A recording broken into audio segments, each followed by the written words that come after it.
PDF সহ ছবি সহ প্রাইস লিস্ট কিন্তু দিয়ে দেওয়া হবে। তো আমি একটু খুলে দেখাবো লকটা কীরকম।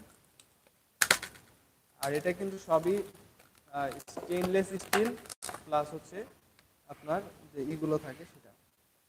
এই যে দেখেন এরকম একটা সেকশন পাবেন, বক্সটা সরাইলে সেকশনের মধ্যে দেখেন কতটা প্রিমিয়াম। এটা কিন্তু টোলের যে একটা লক ছিল ওই লকের মতোই, ঠিক এখানে খোদাই করে লেখা আছে।